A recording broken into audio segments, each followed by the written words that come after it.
बिस्मिल्लाहिर्रहमानिर्रहीम अस्सलाम वालेकुम। वेलकम करते हैं आपका हमारे इस वीडियो में। आज हम जो पीएचडी का पेपर हुआ था मैथमेटिक्स का, उसका सोल्व पार्ट आपसे शेयर करेंगे, जो 72 से लेके सिंपल 80 क्वेश्चंस तक होगा। जो 60 से लेके 71 तक क्वेश्चंस थे उनको हम हमारे इसी चैनल पे अपलोड कर चुके हैं। उनको देखने के लिए चैनल को लाजमी विज़िट करें। तो आज हम इसमें जो 72 क्वेश्चंस हैं वहाँ से हमारे इस वीडियो को स्टार्ट करेंगे। तो हमारे पास जो 72 क्वेश्चन है वो क्या है, देखें कि एक पर्सन से उसको लॉस हो रहा है 5% का, जब वो अपनी जो वॉच है उसको सेल कर रहा है 1425 रुपये में।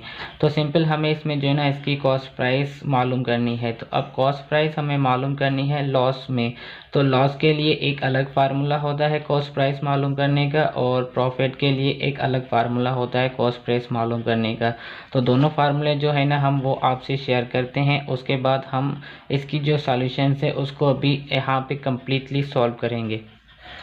तो अब यहाँ पे देखें, हम पहले cost price in loss percent, loss में जो कॉस्ट प्राइस मालूम करने का फार्मूला है उसको आपसे शेयर करते हैं। तो सीपी फॉर कॉस्ट प्राइस, अब इसका जो फार्मूला है वो है 100/100, और लॉस है तो यहाँ पे हम परसेंटेज को इस 100 से क्या करेंगे माइनस, और उसके बाद मल्टीप्लाई करेंगे एसपी मतलब सेलिंग प्राइस से।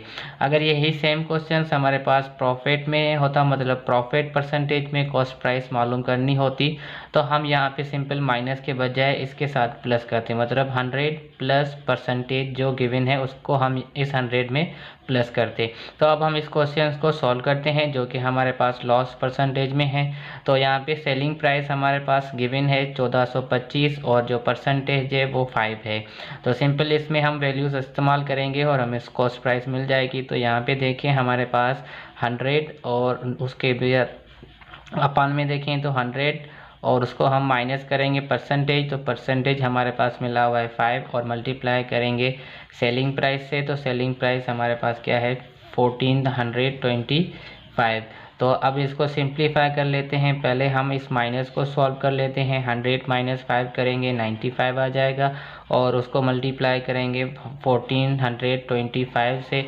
तो जब हम इस 100 को 1425 और उसको डिवाइड करेंगे 95 से, तो हमारे पास इसकी जो वैल्यू आएगी वो आएगी 1500। तो यहाँ पे हमारे पास जो कॉस्ट प्राइस है वो क्या आ गई 1500। तो इसमें जो आपका राइट ऑप्शन होगा वो ऑप्शन नंबर ए 1500।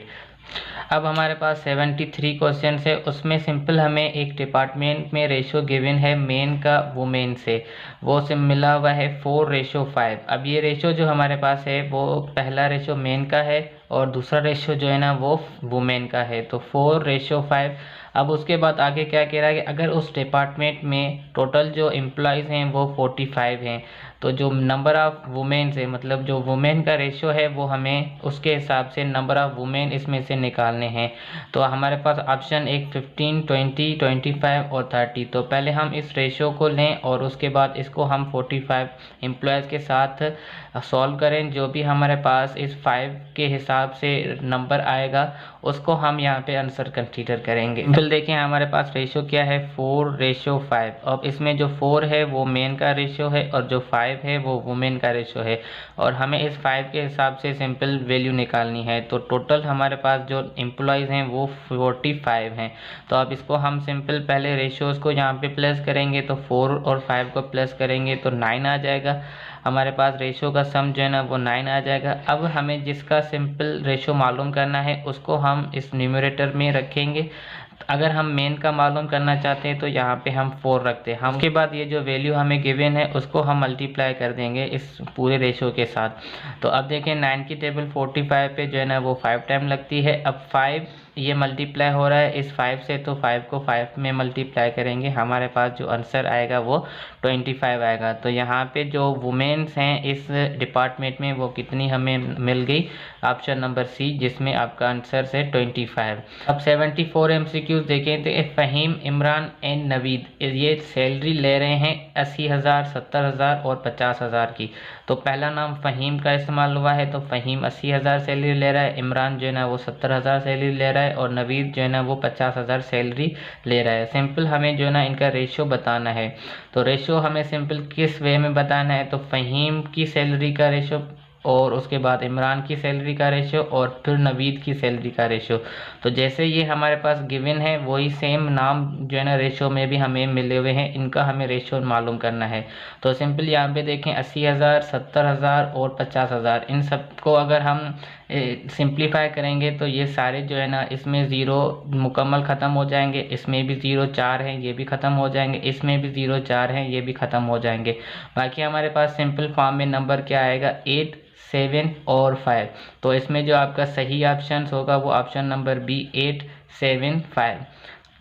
तो अब 75 MCQs देख लें। तो 75 MCQs में हमारे पास क्वेश्चंस है कि मीन प्रोपोर्शंस मालूम करें।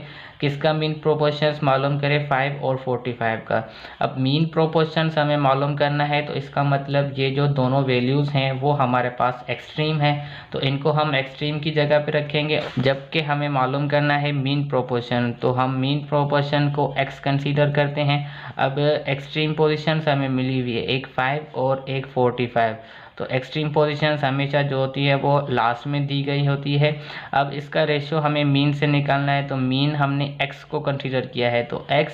अब मीन जो है ना वो दो जगहों पे होता है, तो इसलिए सेम हम x को अगेन इस 45 के साथ भी रेशियो में रखेंगे। अब ये जो नंबर्स आपके पास एक्सट्रीम्स हैं वो आपस में मल्टीप्लाई होंगे और जो मीन हमने सपोज किए हैं वो आपस में मल्टीप्लाई होंगे। तो 5 को 45 से मल्टीप्लाई करेंगे 225 आ जाएगा और x को x के साथ मल्टीप्लाई करेंगे तो हमारे पास x स्क्वायर आ जाएगा। अब हमें स्क्वायर ख़त्म करना है, दोनों तरफ हम स्क्वायर रूट देंगे तो ये हमारे पास सिंपल स्क्वायर रूट आ जाएगा और यहाँ पे भी स्क्वायर रूट आ जाएगा। अब स्क्वायर और स्क्वायर रूट आपस में कैंसिल हो जाएंगे, बाकी हमें x मिलेगा और यहाँ पे 225 जो है ना एक कंप्लीट स्क्वायर है 15 का, तो हम 15 स्क्वायर और स्क्वायर रूट रखेंगे तो स्क्वायर स्क्वायर रूट से कैंसिल हो जाएगा। बाकी हमारे पास x की वैल्यू क्या आएगी 15। तो यहाँ पे जो आपके पास मीन प्रोपोर्शंस है वो क्या बनेगा 15। तो इसमें जो आपका सही ऑप्शन है वो ऑप्शन नंबर बी है।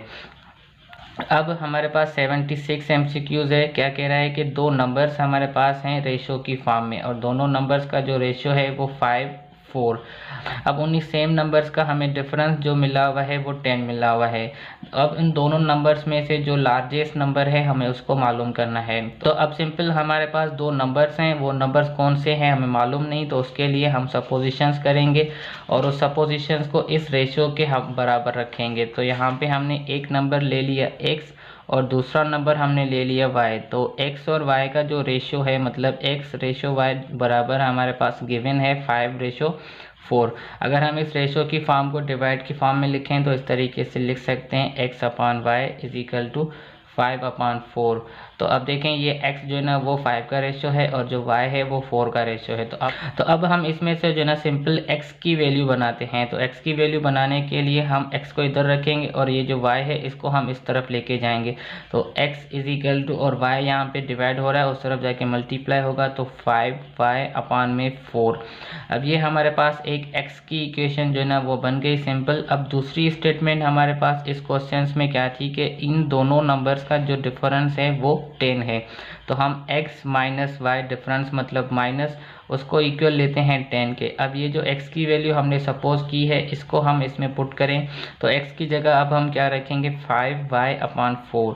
तो 5y/4 minus y is equal to 10। दोनों फ्रैक्शंस, अब इसमें एक फ्रैक्शंस की वैल्यू है तो इस फ्रैक्शंस को सॉल्व करें। फ्रैक्शंस को हम एलसीएम में सॉल्व करेंगे तो 4 और यहाँ पे अपान में कुछ नहीं है, इसका मतलब 1 है। 4 और 1 की एलसीएम 4 आ जाएगी। अब यहाँ पे 4 को डिवाइड करेगा 1 टाइम, 1 को हम 5 से मल्टीप्लाई करेंगे 5 आ जाएगा और 4 को हम y से मल्टीप्लाई करेंगे तो 4y इज इक्वल टू 10। अब ये 4 जो है ना यहाँ पे डिवाइड हो रहा है, इस तरफ जाके मल्टीप्लाई होगा तो ये 4 और 10 मल्टीप्लाई होके 40 बन जाएंगे। 5y माइनस 4y, यहाँ से हमें जस्ट y मिलेगा, तो y हमारे पास आ गया 40।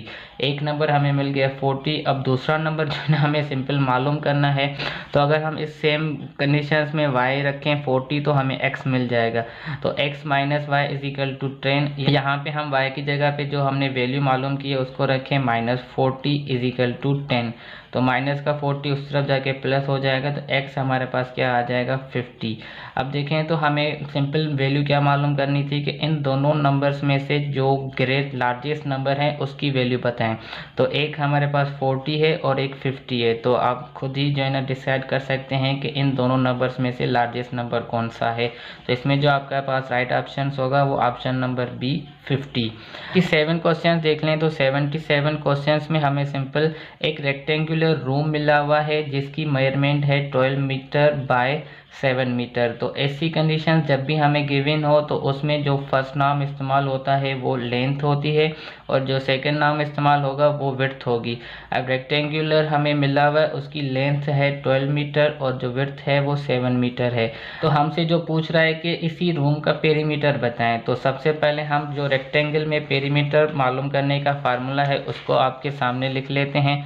तो जो पेरीमीटर हम रेक्टेंगल के ज़रिए मालूम करते हैं वो हमारे पास बराबर होता है twice of length plus width. तो यहाँ पे लेंथ हमने सपोज कर ली थी कि लेंथ जो है ना वो 12 है और विड्थ जो है ना वो 7 है। तो जब हम इन दोनों को प्लस करेंगे और 2 से मल्टीप्लाई करेंगे तो हमारे पास इसका जो आंसर आएगा वो 38। तो यहाँ पे जो इस रूम का हमें पेरीमीटर मिलेगा वो 38 मिलेगा। तो इसमें जो आपके पास राइट ऑप्शन होना चाहिए वो ऑप्शन नंबर सी। अब 78 क्वेश्चन देखेंगे। शरीफ को 85 मिनट लगे 3 कार वॉश करने के लिए। अब उसके बाद आगे क्या कह रहा है कि उसने x मिनट जो है ना वो एक कार पे लगाए। अब उसमें उसके अलावा इसमें आगे क्या कह रहा है कि जो 10 मिनट हैं वो इसने चीज़ों को दूर रखने के लिए लगाए। अब बाकी इसकी जो इक्वेशंस बनेगी वो हमें सिंपल बताएं क्या होगी।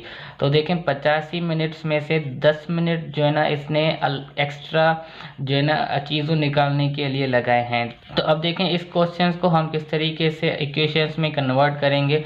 तो यहाँ पे हमारे पास जो कार्स हैं वो कितनी है 3 है और एक कार पे x मिनट जो है ना वो स्पेंड किए गए हैं। तो इसका मतलब 3 को हम इस x के साथ क्या करेंगे मल्टीप्लाई करेंगे।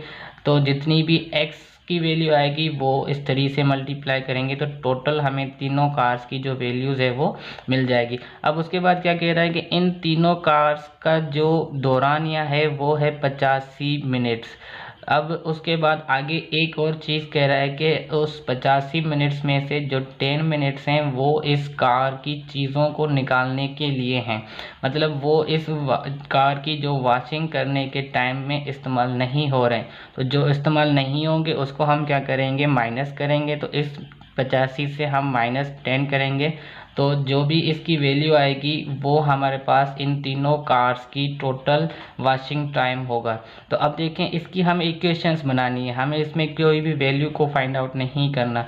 तो इक्वेशंस हम जब बनाएंगे तो सिंपल क्या होगी, तो ऑप्शन के हिसाब से हमारे पास जो इसमें इक्वेशंस बन रही है वो 3x, अब ये माइनस का 10 है इस तरफ हम लेके आएँ तो ये प्लस का 10 हो जाएगा और इक्वल टू 85। तो इसमें जो हमारे पास ऑप्शन गिवन है उसमें जो इक्वेशंस बनेगी इस कंडीशंस की वो ये 3x + 10 इज इक्वल टू 85। तो यहाँ पे देखें ये जो ऑप्शंस आपके पास है वो ऑप्शन नंबर सी में है। तो यहाँ पे आपका करेक्ट ऑप्शन क्या होगा, ऑप्शन नंबर सी। अब यहाँ पे हमारे पास जो सम है 3 चिल्ड्रंस की एजेस का, अब जो पैदा हो रहे हैं हर 5 साल के बाद और उनका जो टोटल सम है वो 36 है।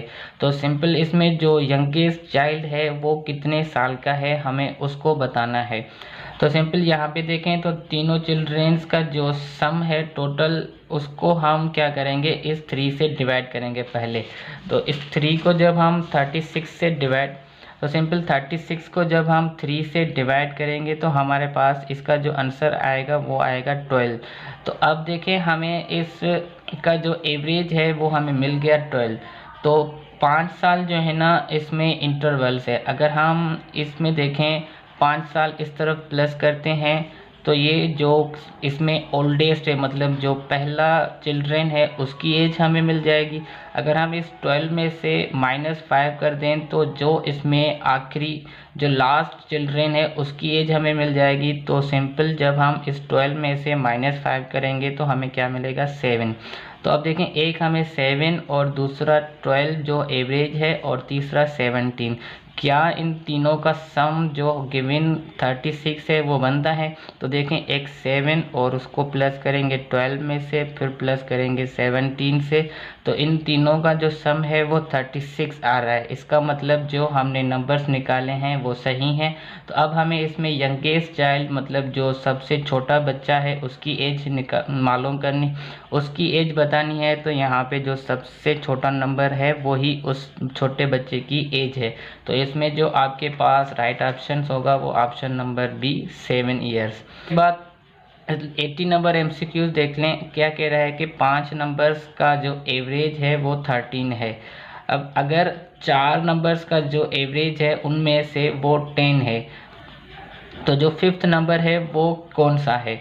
तो यहाँ पे जब भी हमें ऐसा क्वेश्चंस मिल जाए जिनमें हमें एवरेज जो ना वो मिला हुआ हो, तो फर्स्ट जो स्टेटमेंट हो उनको हम आपस में मल्टीप्लाई करें और सेकंड जो स्टेटमेंट है उनको हम आपस में मल्टीप्लाई करें। तो यहाँ पे 5 और 3 जब, तो यहाँ पे 5 और 13 को जब मल्टीप्लाई करेंगे तो 65 आएगा, और 4 और 10 को मल्टीप्लाई करेंगे तो 40 आएगा। तो जो ऊपर की पहली स्टेटमेंट है उसका आंसर, जो दूसरी स्टेटमेंट है उसका आंसर, दोनों को आपस में माइनस करें, जो भी आंसर आएगा वो आपका जो आपका रिक्वायर्ड नंबर होगा वो आपको मिल जाएगा। तो इसमें देखें, हम पहले जो नंबर्स हैं, एक 5 है और दूसरा 13, और दूसरी स्टेटमेंट में हमारे पास क्या है, पास 4 और 10 है। तो 5 को 13 से मल्टीप्लाई करेंगे 65, 4 और 10 को मल्टीप्लाई करेंगे 40। तो अब इन दोनों को हम माइनस करेंगे, जो भी आंसर्स आएगा वो जो 5th नंबर है वो होगा। तो यहाँ पे 65 और माइनस को 40 करने से हमें जो आंसर्स मिलता है वो 25। तो जो 5th नंबर है वो इस एवरेज का कौन सा है, 25। तो यहाँ पे आपका जो राइट ऑप्शन है वो ऑप्शन नंबर बी। उम्मीद करते हैं ये जो हमने दोनों आपको PST के पेपर्स में सोल्व मैथ पार्ट के क्वेश्चंस करवाए हैं वो आपको हेल्पफुल होंगे आगे की जो टेस्ट होंगी, चाहे वो किसी भी इदारे के हवाले से हो, बट जो मैथमेटिक्स के क्वेश्चंस हैं वो इसके जैसे ही क्वेश्चंस होते हैं। इस वजह से जो हमने JST और PST की जो ये सॉल्यूशंस आपसे कंप्लीटली डिटेल में शेयर की है उसको आप जो है ना आगे खुद भी शेयर करें ताकि ये सबके लिए हेल्पफुल हो सके।